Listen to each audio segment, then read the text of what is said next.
Hi there, and happy Monday. Welcome to our daily reading of The Land of Oz by L. Frank Baum. I am enjoying reading the story with you.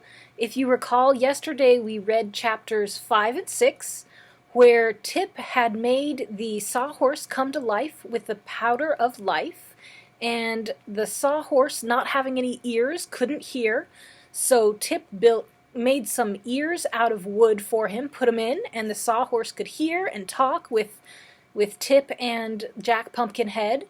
And in order to make it easier for Jack to ride the sawhorse, Tip puts a pole in the back of the sawhorse so that Jack can sit along the sawhorse and hold on to the pole while they continue their journey to the Emerald City.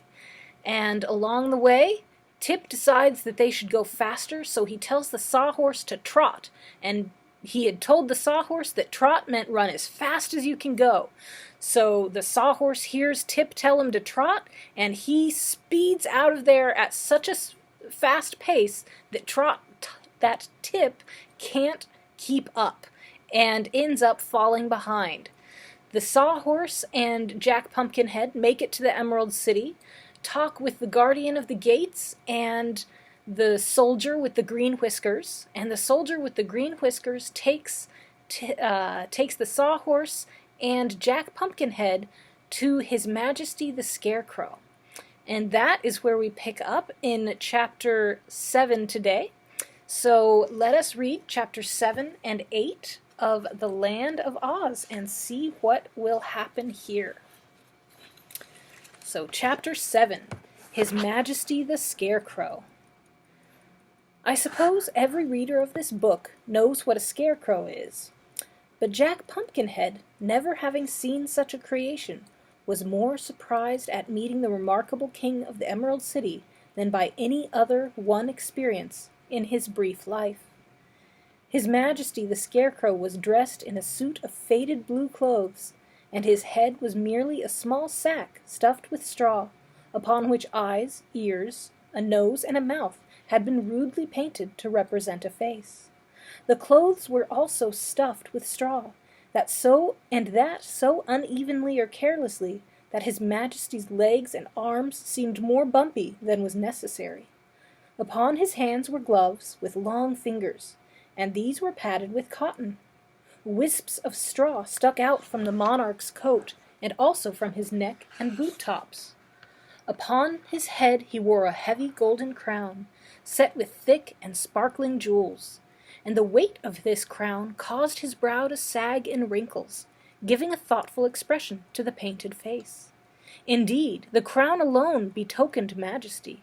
In all else the Scarecrow King was but a simple scarecrow, flimsy, awkward, and unsubstantial. But if the strange appearance of His Majesty the Scarecrow seemed startling to Jack, no less wonderful was the form of the Pumpkinhead to the Scarecrow. The purple trousers and the pink waistcoat, the red shirt hung loosely over the wooden joints Tip had manufactured, and the carved face on the pumpkin grinned perpetually, as if its wearer considered life the jolliest thing imaginable. At first, indeed, His Majesty thought his queer visitor was laughing at him, and was inclined to resent such liberty. But it was not without reason that the Scarecrow had attained the reputation of being the wisest personage in the Land of Oz. He made a more careful examination of his visitor, and soon discovered that Jack's features were carved into a smile, and that he could not look grave if he wished to. The king was the first to speak. After regarding Jack for some minutes, he said in a tone of wonder, "Where on earth did you come from, and how do you happen to be alive?" "I beg your Majesty's pardon," returned the Pumpkinhead, "but I do not understand you." "What don't you understand?" asked the Scarecrow. "Why, I don't understand your language. You see, I came from the country of the Gillikins, so that I am a foreigner." "Ah, to be sure," exclaimed the Scarecrow. "I myself speak the language of the Munchkins, which is also the language of the Emerald City. But you, I suppose, speak the language of the Pumpkinheads." "Exactly so, your Majesty," replied the other, bowing. "So it will be impossible for us to understand one another." That is unfortunate, certainly, said the Scarecrow thoughtfully. We must have an interpreter. What is an interpreter? Asked Jack. A person who understands both my language and your own. When I say anything, the interpreter can tell you what I mean, and when you say anything, the interpreter can tell me what you mean, for the interpreter can speak both languages as well as understand them. That is certainly clever, said Jack, greatly pleased at finding so simple a way out of the difficulty. So the Scarecrow commanded the soldier with the green whiskers to search among his people until he found one who understood the language of the Gilkins as well as the language of the Emerald City, and to bring that person to him at once. When the soldier had departed, the Scarecrow said, "Won't you take a chair while we are waiting?" "Your Majesty forgets that I cannot understand you," replied the Pumpkinhead. "If you wish me to sit down, you must make a sign for me to do so." The Scarecrow came down from his throne and rolled an armchair to a position behind the Pumpkinhead. Then he gave Jack a sudden push that sent him sprawling upon the cushions in so awkward a fashion that he doubled up like a jackknife and had hard work to untangle himself. "Did you understand that sign?" asked His Majesty politely. "Perfectly," declared Jack, reaching his arms to turn his head to the front, the pumpkin having twisted around upon the stick that supported it. "You seem hastily made," remarked the Scarecrow, watching Jack's efforts to straighten himself. "Not more so than your Majesty," was the frank reply. "There is a difference between us," said the Scarecrow, "that whereas I will bend but not break, you will break but not bend." At this moment the soldier returned, leading a young girl by the hand. She seemed very sweet and modest, and having a pretty face and beautiful green eyes and hair. A dainty green silk skirt reached to her knees, showing silk stockings embroidered with pea pods, and green satin slippers with bunches of lettuce for decorations instead of bows or buckles. Upon her silken waist clover leaves were embroidered, and she wore a jaunty little jacket trimmed with sparkling emeralds of a uniform size. "Why, it's little Jellia Jam!" exclaimed the Scarecrow, as the Green Maiden bowed her pretty head before him. "Do you understand the language of the Gilkins, my dear?" "Yes, your Majesty," she answered, "for I was born in the North Country."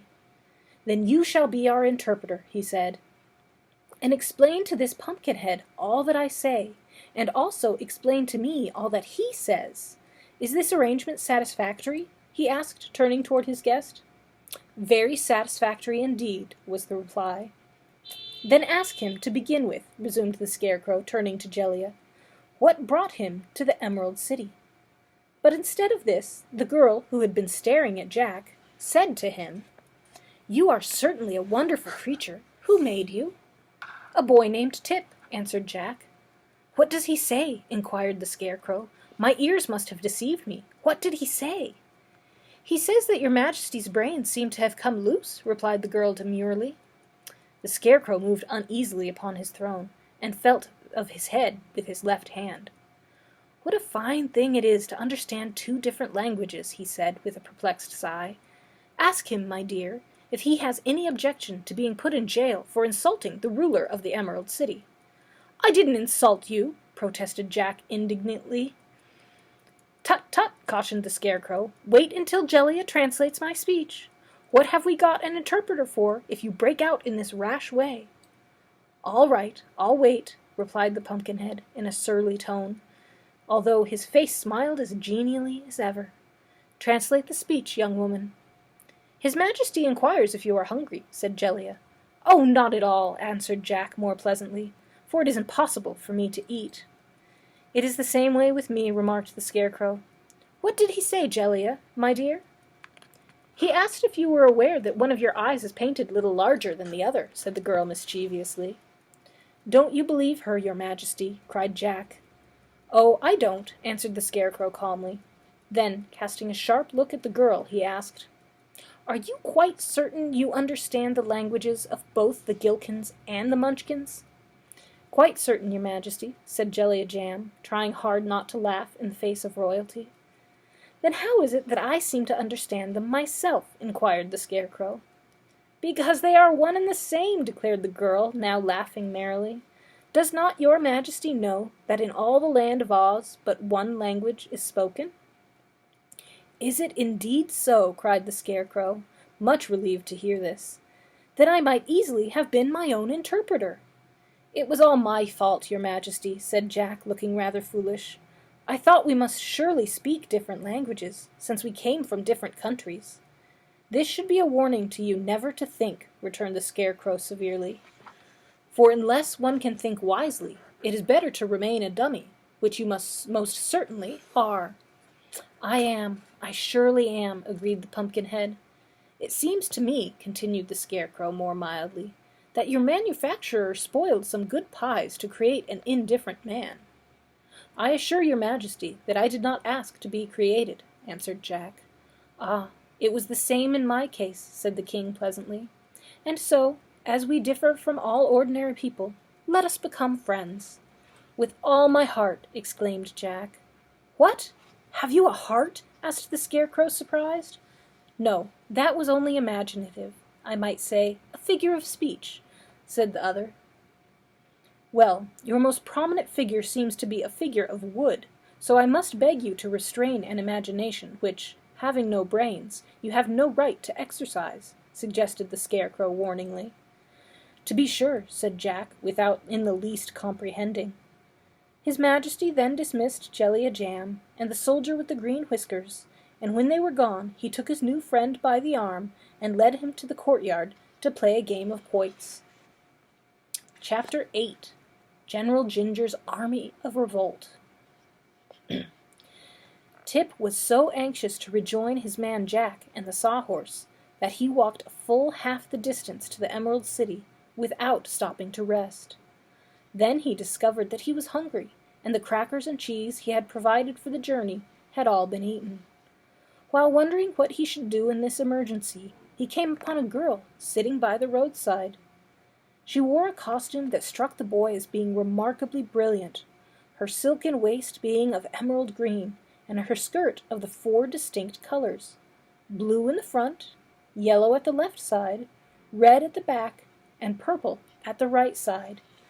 Fastening the waist in front were 4 buttons, the top one blue, the next one yellow, a third red, and the last purple. The splendor of this dress was almost barbaric, so Tip was fully justified in staring at the gown for some moments before his eyes were attracted by the pretty face above it.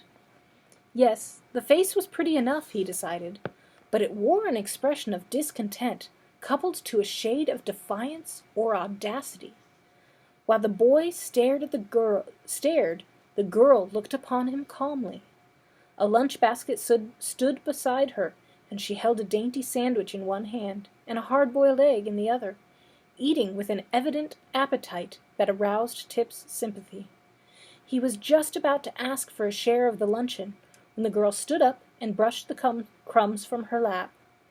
"There," she said, "it is time for me to go. Carry that basket for me, and help yourself to its contents if you are hungry." Tip seized the basket eagerly and began to eat, following for a time the strange girl, without bothering to ask questions. She walked along before him with swift strides, and there was about her an air of decision and importance that led him to suspect she was someone of great personage. Finally, when he had satisfied his hunger, he ran up beside her, and trying to keep pace with her swift footsteps, a very difficult feat, for she was much taller than he, and evidently in a hurry. "Thank you very much for the sandwiches," said Tip as he trotted along. "May I ask your name?" "I am General Ginger," was the brief reply. "Oh," said the boy, surprised. "What sort of a general?" "I command the Army of Revolt in this war," answered the general with unnecessary sharpness. "Oh," he again exclaimed, "I didn't know there was a war." "You were not supposed to know it," she returned, "for we have kept it a secret, and considering that our army is composed entirely of girls," she added with some pride, "it is surely a remarkable thing that our revolt is not yet discovered." "It is indeed," acknowledged Tip. "But where is your army?" "About a mile from here," said General Ginger. The forces have assembled from all parts of the land of Oz at my express command, for this is the day we are to conquer His Majesty the Scarecrow and wrest him from the throne. The army of Revolt only awaits my coming to march upon the Emerald City." "Well," declared Tip, drawing a long breath, "this is certainly a surprising thing. May I ask why you wish to conquer His Majesty the Scarecrow?" "Because the Emerald City has been ruled by men long enough, for one reason," said the girl. "Moreover, the city glitters with beautiful gems which might far better be used for rings, bracelets, and necklaces, and there is enough money in the king's treasury to buy every girl in our army a dozen new gowns. So we intend to conquer the city and run the government to suit ourselves." Ginger spoke these words with an eagerness and decision that proved she was in earnest. "But war is a terrible thing," said Tip thoughtfully. "This war will be pleasant," replied the girl cheerfully. "Many of you will be slain," continued the boy in an odd voice. "Oh no," said Ginger. "What man would oppose a girl, or dare to harm her? And there is not an ugly face in my entire army." Tip laughed. "Perhaps you are right," he said. "But the guardian of the gate is considered a faithful guardian, and the king's army will not let the city be conquered without a struggle." "The army is old and feeble," replied General Ginger scornfully. His strength has all been used to grow his whiskers, and his wife has such a temper that she has already pulled more than half of them out by the roots. When the wonderful wizard reigned, the soldier with the green whiskers was a very good royal army, for people feared the wizard. But no one is afraid of the Scarecrow, so his royal army doesn't count for much in a time of war." After this conversation they proceeded some distance in silence, and before long reached a large clearing in the forest, where fully 400 young women were assembled. These were laughing and talking together as gaily as if they had gathered for a picnic instead of a war conquest. They were divided into 4 companies, and Tip noticed that all were dressed in costumes similar to that worn by General Ginger. The only real difference was that while those from the Munchkin country had the blue stripe in front of their skirts, those from the country of the Quadlings had the red stripe in front, and those from the country of the Winkies had the yellow stripe in front, and the Gilkin girls wore the purple stripe in front. All had green waists representing the Emerald City and that they intended to conquer, and the top button on each waist indicated by its color which country the wearer came from. The uniforms were jaunty and becoming, and quite effective when massed together. Tip thought this strange army bore no weapons whatever, but in this he was wrong, for each girl had stuck through the knot of her back hair 2 long, glittering knitting needles. General Ginger immediately mounted the stump of a tree and addressed her army. "Friends, fellow citizens, and girls," she said, "we are about to begin our revolt against the men of Oz. We march to conquer the Emerald City, to dethrone the Scarecrow King, to acquire thousands of gorgeous gems, to rifle the royal treasury, and to obtain power over our former oppressors." "Hurrah!" said all of those who had listened, but Tip thought that most of the army was too much engaged in chattering to pay attention to the words of the general. The command to march was now given, and the girls formed themselves into 4 bands, or companies, and set off with eager strides toward the Emerald City. The boy followed after them, carrying several baskets and wraps and packages which various members of the army of Revolt had placed in his care. It was not long before they came to the green granite walls of the city and halted before the gateway.